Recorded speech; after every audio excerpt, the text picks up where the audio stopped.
Right, so now Julius Malema just told Donald Trump that South Africans are not his puppets and the nation will not be dictated upon by either Donald Trump, the United States of America, or any other world leader. Today, you are going to hear more of his speech that he gave at the National Assembly and less of me, because obviously we are going to come back and react to some of the things that he says. So let's listen in together, as we always do here on the show.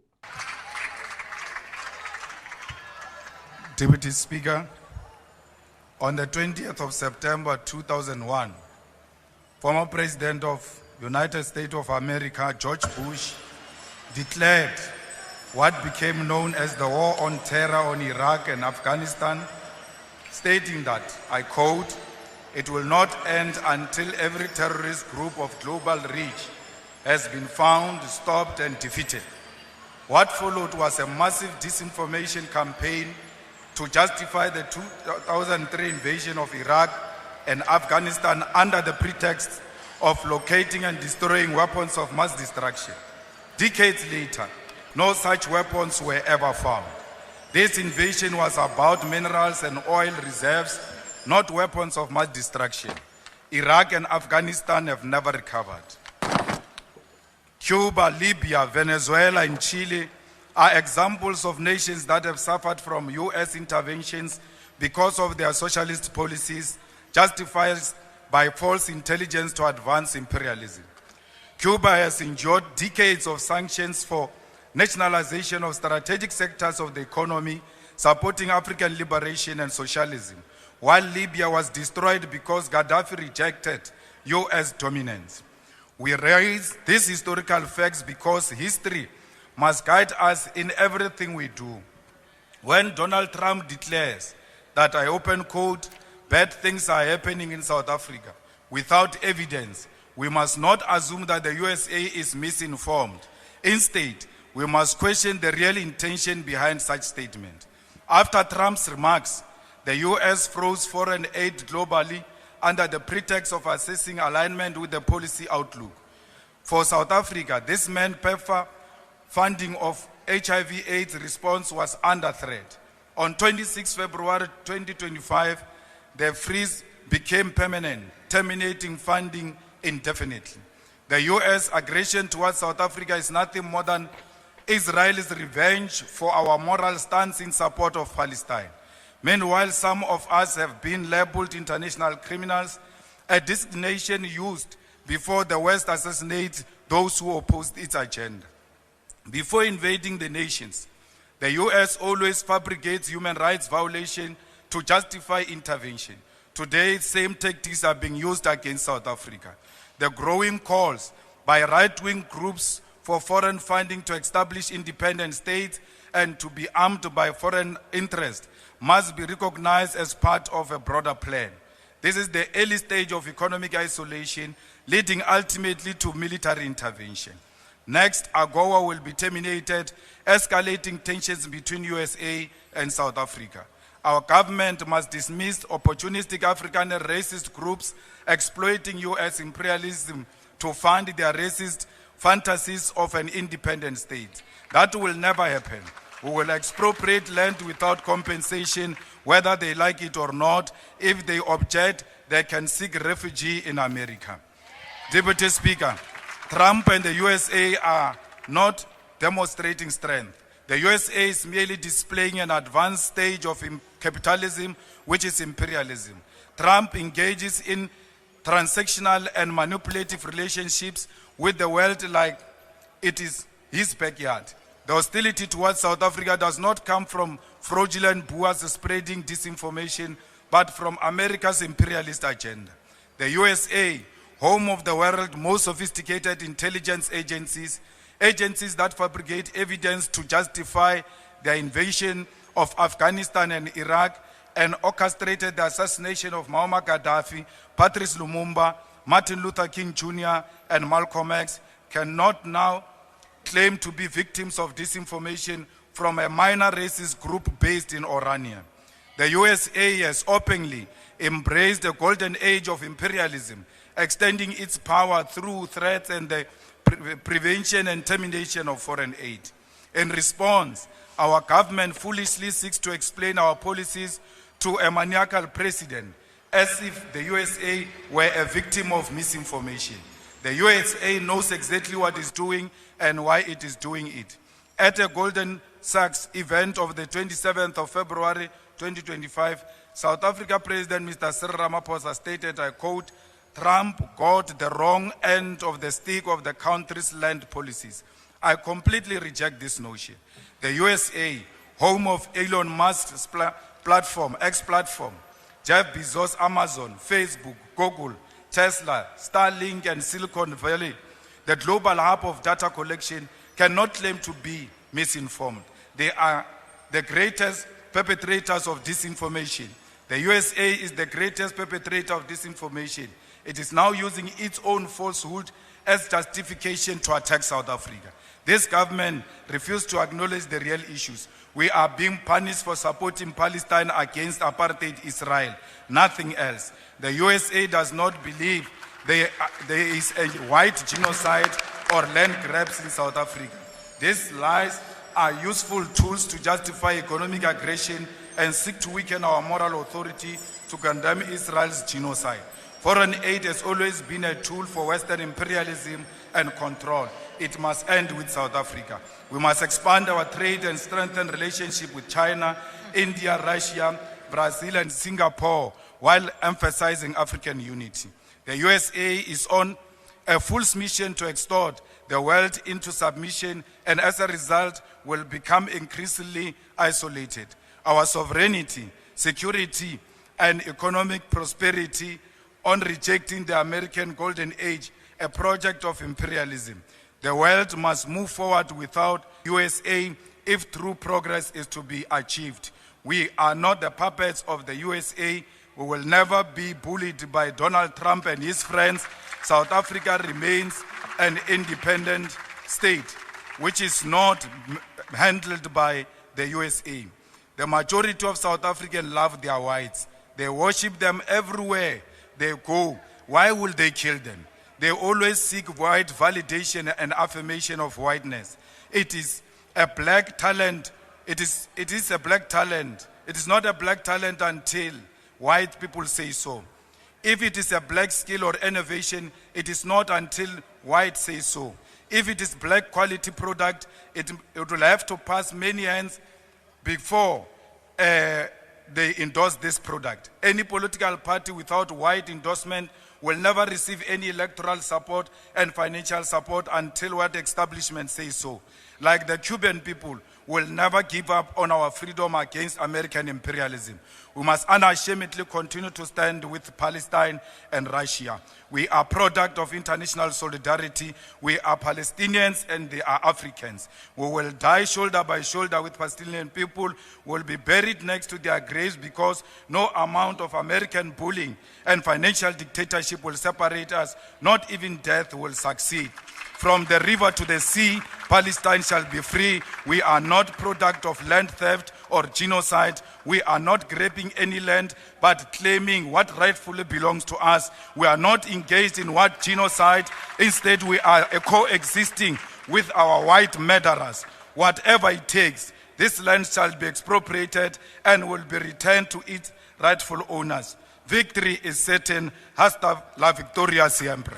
All right, so there you go, guys. I'm pretty sure. I honestly don't want to repeat much of what he has said, but right now we all know, the world knows that, America and South Africa are at war because of three key things, right? Here we are talking about South Africa joining BRICS. They obviously have a good relationship with Russia, something that we know, obviously, America is not going to want to hear. We are talking about South Africa supporting Palestine, and we all know South Africa has a long-standing history of supporting the Palestine, and this is obviously rooted in their own experience of apartheid. This is something they went through, and now they don't want to see Palestine going through that, and no one is talking about the genocide that is happening in Palestine. And we also that South Africa led a landmark case against Israel, and they accused them of genocide at ICJ, something that was really, really great. great for them to do.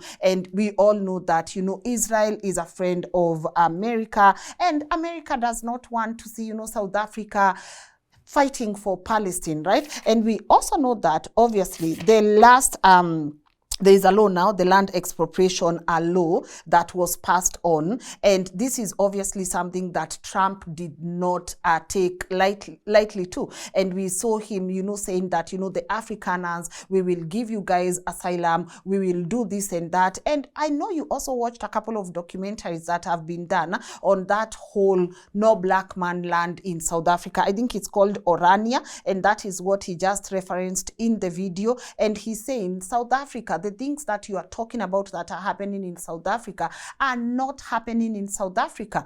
Don't go around saying, you know, you are misinformed. This is pure disinformation on your end, because the things that you claim to be fighting for in South Africa are not happening in South Africa, right? And he says this is a tactic, the same tactic that was used in countries such as Afghanistan and Iraq. We all know that right now a lot of people have asked themselves questions, and you are like, why did America go to war with Afghanistan? Why did it go to Iraq, right? And you know, they talked about this, you know, they talked about the fact that these countries had these weapons of mass destruction, and he just said up to date, decades later, nothing has been found in these particular places. So why did America go to these countries in the first place? He says it's because of their minerals and because of their oil, and this is something that has been debated across nations and across people for years now. Why did America invade Iraq? Why did America invade Afghanistan? And he's saying, we know you, America. We know what you are trying to do in South Africa. You want to create a notion that people are being mistreated. You want to create a notion that South Africa is not safe right now. You want to create a notion that South Africa is committing crimes against humanity so that you can be able to come and invade the same way you did, the same way you invaded countries such as Afghanistan and also Iraq, right? And he has also made quite a couple of allegations here. And these are mixed, because right now we know things that happened to Patrice Lumumba. You know, the CIA involvement in some of these crimes. These are public documents out there that will give you more information on this. And he says, you know, we know you for assassinating not just African leaders, but people who will speak against social injustices. So here you are talking about people like, you know, MLK, you are talking about people like Malcolm X. Here in Africa, again, a conversation that has been debated for a while now is what really happened to Gaddafi, right? Was Gaddafi as bad as international media or as other, you know, Western countries said he was? Did someone actually assassinate Gaddafi because they knew that what Gaddafi was advocating for would end up helping Africa as a continent, right? And we also see same things, the way he has said, you know, they fabricate, you know, these human rights violations so that they can be able to enter South Africa and command it and do whatever. But I also love his thoughts on foreign aid, because we know this has sparked a lot of attention. There are so many people who have rejoiced, you know, the fact that US aid is no longer funding some of the causes that it used to fund, because they say, you know, you guys did not come here to fund us. You came here to integrate with our communities so that if we say something against you, you can be able to pull your support away, you know, imperialist. So he is pretty much calling out United States, and he's saying we do not need your foreign aid anymore. And this is something that we as Africans really need to start talking about, because Africa is known for its great resources. Africa was once the food basket of the entire world, which means, you know, we as Africans could produce food that can be able to feed so many people across the world, right? And I saw this conversation also when I watched that documentary by my good friend Ward Meyer, where he made a documentary on Orania. And I saw a lot of comments. And so Orania, please go watch that documentary if you've not watched it. It's an all-white town in South Africa. So this is a place where white the Afrikaners have come together and they've created their own community of over 3,000 people, and they say, you know, their main source of income is agriculture. So of course in the video he's showcasing, you know, their lands and how they've taken care of their land. They've built a city in South Africa, but for them, they are really committed in making sure that this remains more of an agricultural city. So we don't want the skyscrapers, we don't want the bougie that comes with cities. What we want is to create a functioning state, but in South Africa, but this is ours. And they said they have a right to be able to separate themselves from other communities, and they made it clear that no black person can be able to live in this land, right? And it sparked a lot of controversy, sparked a lot of mixed reaction, because on one hand people are saying what the guys in Orania are doing is incredible, right? So these people have mastered the art of making sure that they are sustainable, they are self-sufficient and self-sustainable. And I saw people saying, you know what, Africans, we don't want to farm, we don't want to do the hard work, we've given all our land away, what else is going to remain for us? But Malema is saying, you know what, this whole notion that an all-white city or all-white land can exist in South Africa, and people think that's okay, that this all-white city can be able to say, you know, it's because some of us have been mistreated, all these things. He's saying, you know what, this does not warrant Donald Trump to come and interfere with the governance of our nation. And that's why he's saying that South Africa will not be dictated upon. But I will touch on the white validation part that he has spoken about, the white validation and affirmation, but I want us to hear his thoughts on foreign aid, so that you guys can tell me, do you agree that the reason Africa receives foreign aid is not to help the citizens who are here, but for Western countries to stand and say, this is our place and we are dominating this, and if you guys ever speak or pull out or you don't agree to what we are saying, then we are going to pull that support away from you. So let's listen in to what he had to say matters foreign aid, as he challenged African countries to do away with USA foreign aid and establish collaborations and connections with India, China, Russia, etc., etc. Let's listen in. They are using AfriForum as a scapegoat to punish us politically, and we ought to be very clear about that. When the aid came into South Africa at the first place, it was not to help Africans. It was imperialist forces putting the aid into South Africa so that they can control South Africa, and use that aid to always say to you, if you take a political stand against the imperialist forces, we'll always cut the aid. So we ought to have known even then that we're not supposed to entirely rely on the USA. I'm very happy that the Minister of Health is speaking about possible interventions that can be made to avoid that aid of America. We can do with every help, but we will never accept help that say we must allow the perpetuation of white privilege. We cannot allow the whiteness to prevail in South Africa because we want to save life. We will save life. America did not save us during apartheid. Children were murdered in 1976. Children were murdered in the 80s. Where was America against apartheid? If America had anything to save an African life, it's a lie. They never wanted to save us. They were never there for us before. Palestine was there for us. Cuba was there for us. Russia was there for us. America will never choose friends for us. Honorable we will member, choose our own friends. Thank you very much. And so you can see he continues speaking, and he's telling America, where have you been when we needed you most during apartheid? You were not there, but Cuba was there, right? Palestine was there, Russia was there. So why do you feel the need to choose for us which nations we should collaborate with?